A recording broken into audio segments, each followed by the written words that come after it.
Master Jet, may tanong lang po ako, bakit po ang service credits ay hindi pwedeng gamitin sa personal leave? Ito po no, ay siguro marami sa inyo natatanong din po nito.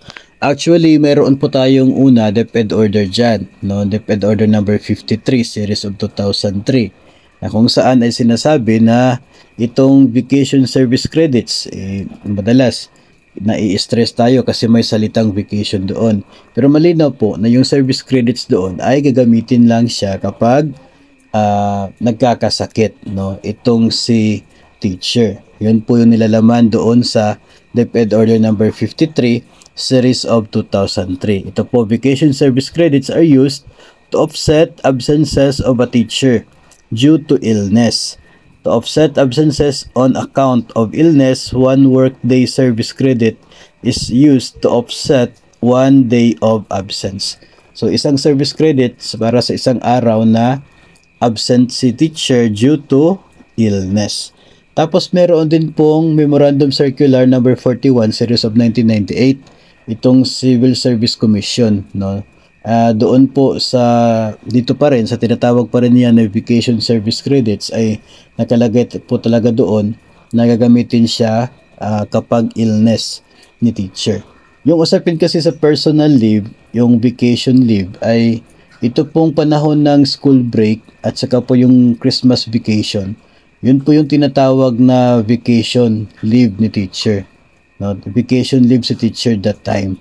Tapos binibigyan siya ng sahod because vacation leave with pay, no? Base po sa kanyang na-earn na PVP sa school year.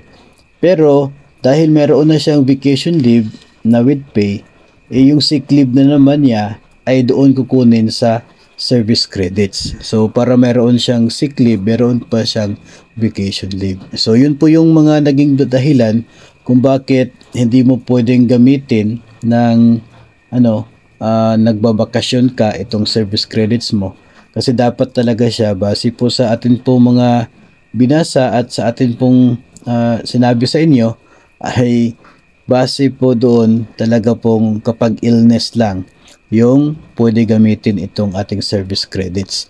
So gusto ko na naman pong gamitin itong pagkakataon ito na ipaalala po sa inyo na huwag po nating aksayahin itong atin pong service credits, kasi isa po ito sa mga paraan, no, na siya pong pwedeng makakasecure sa atin, makakasave sa atin in the future, no, kapag may mga talagang emergencies ay malaking bagay na mayroon tayong maraming naipon na service credits.